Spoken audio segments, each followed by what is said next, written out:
আমি Arbaaz sir intuition থেকে তোমাদের সবাইকে আবার একবার ওয়েলকাম। তোমাদের সবারই ভালো রেসপন্স পেয়েছি, তাই জন্য তোমাদের সবাইকে আবারও থ্যাঙ্কস এবং স্বাগতম আমাদের চ্যানেলে। এবারে তোমাদের একটা কথা বলে রাখি, সেটা হচ্ছে যে তোমরা অলমোস্ট আমাকে বলেছো, স্যার কমেন্টও করেছো বেশ কয়েকজন, সেক্ষেত্রে বলে স্যার এগুলো এগুলো বলে দিলে ভালো হয়। দেখো, আমি যেহেতু ত্রিকোণমিতি সিরিজটা শুরু করেছি, সেই সিরিজটা আমি কমপ্লিট করে কিন্তু তোমাদের খুব তাড়াতাড়ি যে বাকি টপিকগুলো আছে ক্লাস 10-এর ওয়েস্ট বেঙ্গল বোর্ডের, এছাড়া আমি সিবিএসসি বোর্ডেরও কিছু কিছু জিনিসও সেক্ষেত্রে তুমি কিন্তু পেয়ে যাবা। ঠিক আছে, তো তোমাদের আমি যেটা জিনিস শুরু করেছিলাম সেটা কি ছিল, ত্রিকোণমিতি ছিল। এবার স্যার আপনি ত্রিকোণমিতি বলেন, একবার ত্রিকোণমিতি বলেন, বাংলায় ত্রিকোণমিতি বলি, ইংলিশে ত্রিকোণমিতি বলি। দেখো এখানে কিন্তু ব্যাপার আছে একটা। ত্রিকোণমিতি আমি আগের দিন অলমোস্ট কিন্তু তোমাদের শিখিয়েছিলাম যে ভ্যালুগুলো কিভাবে বার করতে হয়। এবার তোমরা যদি ভ্যালুগুলো বার করতে না পারো, তার জন্য কি করতে হবে, প্রিভিয়াস যে ভিডিওটা আছে সেটা কিন্তু তোমাদের গিয়ে দেখতে হয়। প্রিভিয়াস ভিডিওতে আমি অলরেডি ডিসকাস করেছি কিভাবে কিভাবে এসেছে। এবার তোমাদের সর্বপ্রথম কাজ কি, এই ভিডিওটা দেখার আগে প্রিভিয়াস ভিডিওটা চেক করা যে আমাদের ভ্যালুগুলো কিভাবে আসে। ঠিক আছে, তো আজকে তোমাদের বলছিলাম যে তোমার নেক্সট যে ভিডিওর পার্টটা আছে সেটা কিভাবে কন্টিনিউ হবে সেটা দেখায়। দেখো, তো প্রথমে আমার 0 ছিল, তারপর ছিল 30, তারপর ছিল আমার কত 45, দেন 60, দেন কি 90। এবার আগের দিন তোমাদের আমি বলেছিলাম যে আমার কিভাবে ভ্যালুটা আসে, এই ভ্যালুটা কিভাবে এসেছিল সেটা কিন্তু তোমাদের কনসেপ্ট আমি দেখিয়েছিলাম যে এটা এইভাবে আসে, এটা এইভাবে আসে, সেটা কিন্তু তোমাদের অলরেডি বলা হয়েছিল, তাই তো। তো প্রথমটা আমাদের যেমন 0-তে 0 ছিল, এটা আমার 1/2 ছিল, এটা 1/√2 ছিল, দেন √3/2 ছিল, দেন কি ছিল 1 ছিল। সেম ভাবে এটা কার জন্য ছিল, সাইনের জন্য ছিল। কার জন্য, সাইন থিটার জন্য ছিল।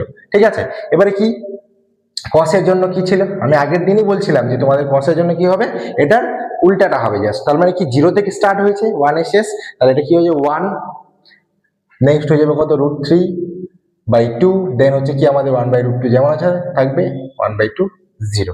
ঠিক আছে, এটা হচ্ছে এটা। এবার নেক্সট কাজ কি, সাইন কস জেনে গেছো।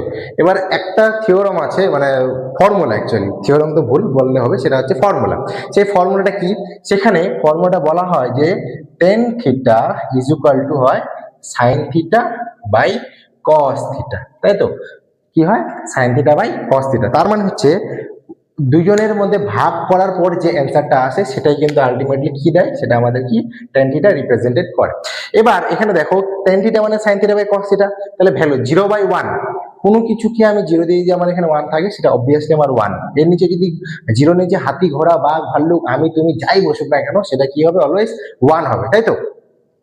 নেক্সট আবার যদি বলি আমি, এটা কি হবে, ওই একই ফর্মুলার মধ্যে বসিয়ে 1/2 √3/2, তাহলে আমার কি হবে, আমি যদি ক্যালকুলেশন করি 1/2 √3/2, তাহলে 2 টু ক্যান্সেল আউট, 1/√3, দেন এটা ডিভাইডেড বাই এটা 1, দেন এটা ডিভাইড এটা, আশা করি তোমরা সবাই জানো, তাহলে কি হয়ে যায় √3, আর এটা আমাদের ইনফিনিটি হিসাবে দেখা যায়। ঠিক আছে, এবারে এটা কোনো বই অসংগত থাকে, কোনো বই আলাদা আনডিফাইন্ড থাকে, প্রত্যেকটা বই কিন্তু আলাদা আলাদা থাকে, কোনো বই এই সিম্বলটাও দেখা থাকে। ঠিক আছে, তো এই জন্য তোমাদের সবগুলো আমি বলে দিলাম। এবার তোমরা তিনটা জেনে গেছো, সাইন কস টেন, এই তিনটা তোমার জানা হয়ে গেছে, তাহলে তুমি ত্রিকোণমিতির ভ্যালুর সবই বার করতে পারবা। কত অবধি পারবা, 90 ডিগ্রি অবধি পারবা, কারণ তোমাদের সিলেবাসে 90 ডিগ্রি অবধি আছে। কিন্তু ভবিষ্যতে কেউ যদি ম্যাথস নিয়ে পড়ো বা সায়েন্স নিয়ে পড়ো, সেক্ষেত্রে কি হবে, তোমাদের কিন্তু এটা আরো বাড়বে, সেটা হচ্ছে 180, 360 অনেক কিছু আসবে। ঠিক আছে, সেটা আর বললাম না। এখানে 0 থেকে 90-র মধ্যে যে পোর্শনটা আছে সাইন কস টেন, টেন কিভাবে বার করে, সাইন বাই কস, এটা করে বার করে আমাদের ভ্যালুটা আসলো। এবার সাইনের অপোজিট কে, কসেক।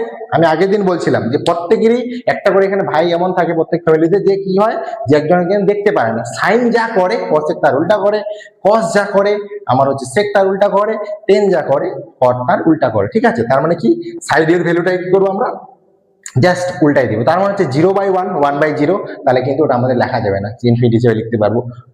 1/2, তাহলে কি হবে 2/1 হয়ে যাবে।